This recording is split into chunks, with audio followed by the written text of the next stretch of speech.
Hey guys, welcome to the channel. My name is Riff. Before we begin, I'd like to thank you for clicking on the video. So today we're going to be talking about Metro Exodus. So this is my review and thoughts for Metro Exodus in 2020. While writing this review, I compared the game a lot to its previous installations, which were Metro 2033 and Metro Last Light.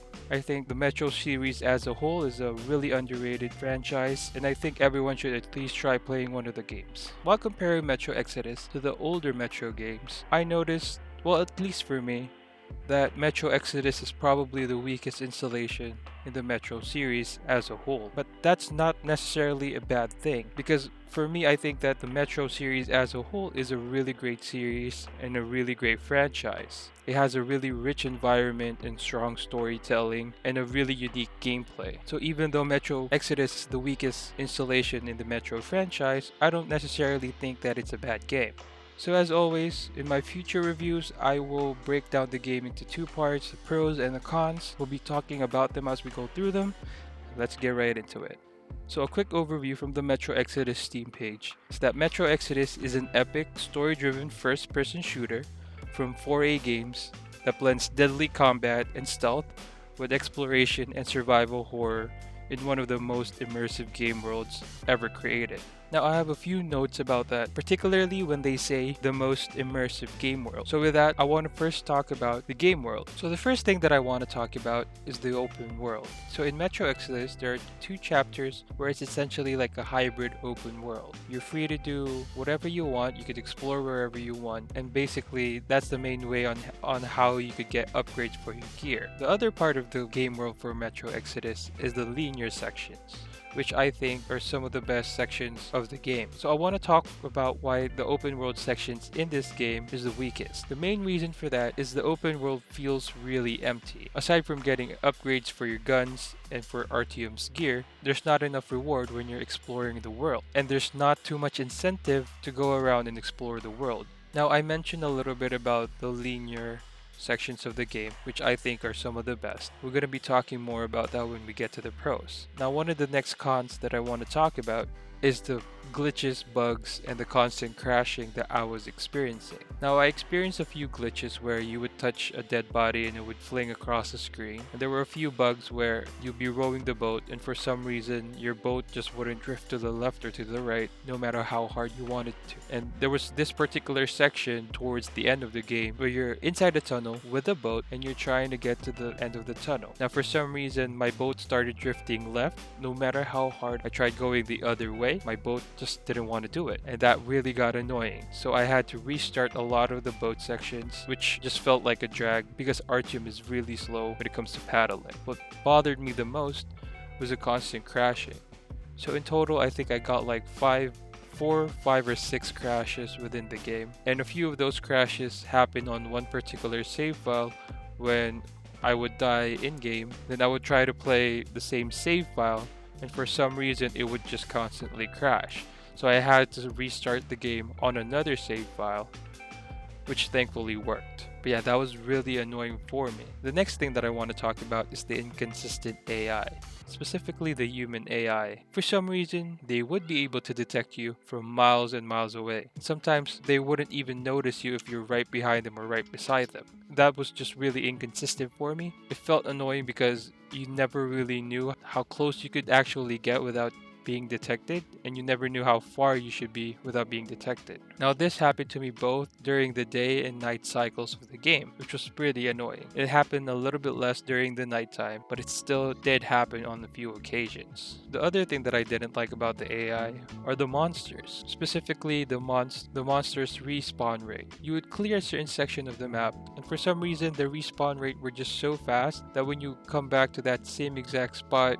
maybe a few hours in game, all of the monsters that you killed are back. Now this got annoying, especially when you're playing in hardcore difficulty, as a lot of your resources is scarce, meaning you really have to think about the bullets that you're using. And a lot of the monsters or the mutants in this game were really tanky, and some were really annoying to deal with. But throughout the game, I learned how to avoid some of the enemies in game, where I usually would just run from them. So yeah, The next con that I wanted to talk about is the stealth kill or the stealth knockout. Sometimes it just doesn't work. You'll be right next to the enemy and you'll be spamming E or Q, and for some reason that prompt to knock them out wouldn't show up, and you try to get closer and then the enemy would detect where you were, and trying to sneak through that level would be ruined. For me, I would always reload an older save, mainly because there were certain sections where I just wanted to do stealth, and whenever I would get caught, I would just restart, because that's how I play. The next thing that I wanted to talk about is good and a bad thing at the same time, if that makes sense. So the weapon condition system, where your weapon would degrade over time, was a little bit annoying to deal with. You might notice that I say annoying a lot because a lot of these are probably just annoying for me.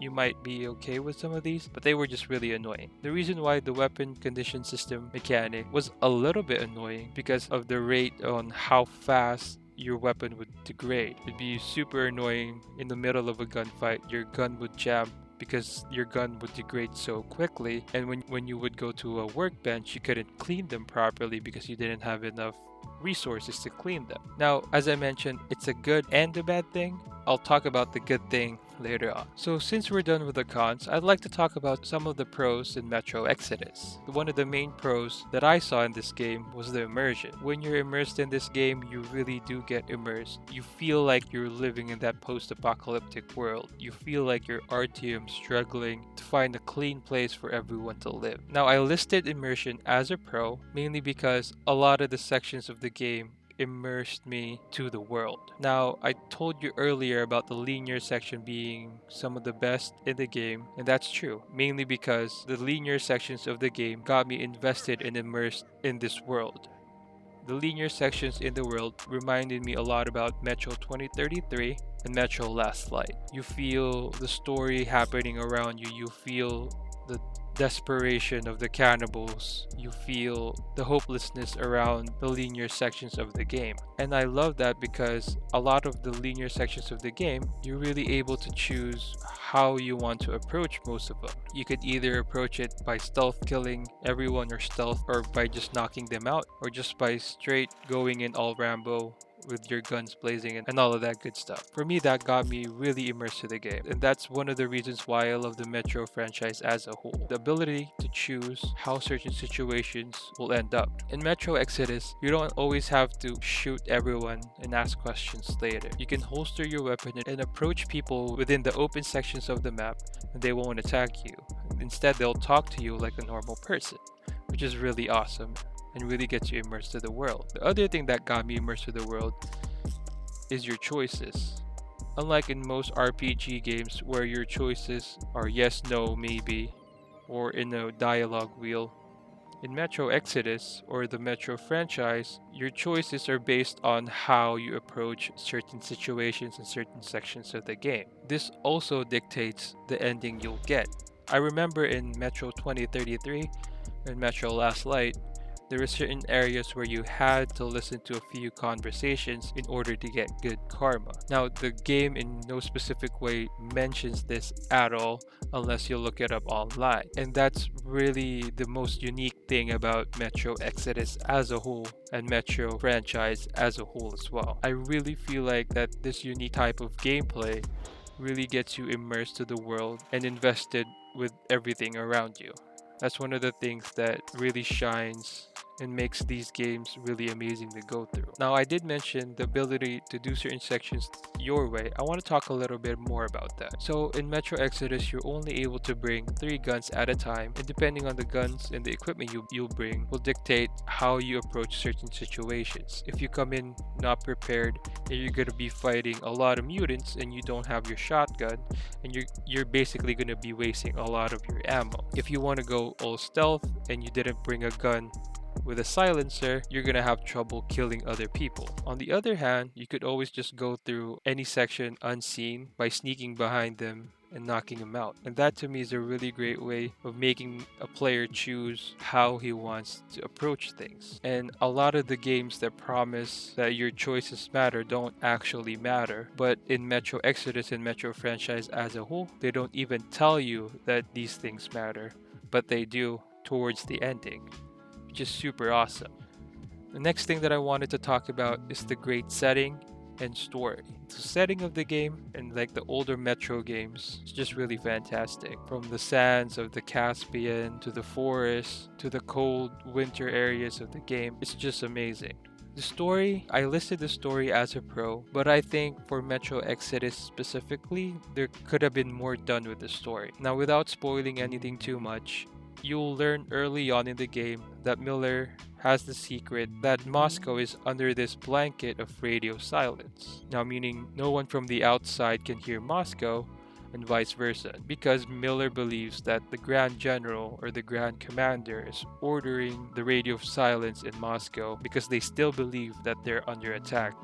But early on in the game, you'll find out that a lot of this was just a lie. Now, I don't want to spoil too much about it. It's better if you play the game and go through it yourself. But that particular part of the story isn't explained well enough, in my opinion. I think they could have done more about that particular story. So I'm really struggling with this because I really don't want to spoil anything about the game. But yeah, play this game, check out the story, tell me if you think that the story is weak or if it's strong. But out of the three games, I think the story in Metro Exodus is certainly the weakest. So the next thing that I wanted to talk about is the gunplay. Across all Metro games, I think the gunplay is always really fantastic, and I always love the gunplay in any Metro game. Now for Metro Exodus specifically, I mentioned earlier that the weapon condition system was pretty bad because your weapons would deteriorate really fast. Now I also said there was a good side to it. The good side to it is the added realism for the game. Now, when your weapon's condition is really low, your gun will jam or your sight is really blurry, you can't really see anything. That to me adds a lot in a way of realism and immersion. And that's really, really awesome. But overall, the gunplay and the gun mechanics of this game is just really clean. It's really good. It's really solid. And it's one of the staples of the Metro franchise. The next thing is the NPCs, specifically your crewmates. Now, the crewmates in this game really bring life to Artyom's surrounding, mainly because Artyom is a silent protagonist. Now, a lot of the story and a lot of the setting of the game is explained or talked about by a lot of the different characters. Without spoiling anything too much again, I highly suggest you play the game in a slow pace, listening to every conversation, talking to all of your crewmates, and I think you'll see what I'm talking about. So the very last thing that I wanted to talk about, I did mention this a little bit earlier in the video, is how the ending is dictated by your action. Now, when I first played Metro 2033, I never knew this. I just played it the way how I played it, and I got the bad ending at first. And then I did my research and there was a good ending and a bad ending. When I discovered that, I was amazed on how the game would never tell you about this. And that to me is a really great way of letting the players do what they want and showing them their consequences in the end. So, to conclude, Metro Exodus is a really good entry in the Metro franchise. But to compare it to the older games, I would say Metro Exodus is the weakest. Even if Metro Exodus is the weakest, I still think that Metro Exodus is a really good game and a really underrated game. For anyone looking to play a story-driven first-person shooter with horror and survival mechanics, I highly would suggest to play Metro Exodus. And if you haven't played the older games, I highly suggest that you start with Metro 2033 or Metro Last Light. You could get both of them by purchasing Metro Redux, if I'm not mistaken. I highly suggest you play them because they're some of the most immersive games and some of the best storytelling within gaming. So without making this video too long, I'd like to thank you for listening. So yeah, that's my thought and review for Metro Exodus in 2020. Do I think you should buy Metro Exodus in 2020 if you haven't played it? Absolutely. If you could get this game on sale, there's no reason why you shouldn't get it. If you're a fan of the horror genre, the FPS genre, or you just want a great story to be immersed in. So yeah, if you got this far, thank you so much for listening to me ramble on about this game. Press that like button if you like the video. Tell me down below if I gave the game a good review. If not, also tell me below because I really do want to improve as a game reviewer and as a content creator. Subscribe if you want to see more gameplay, game reviews, and game discussions in the future, as I'll be doing that a lot more. Once again, thank you very much for watching the video. I'll see you next time. Peace out.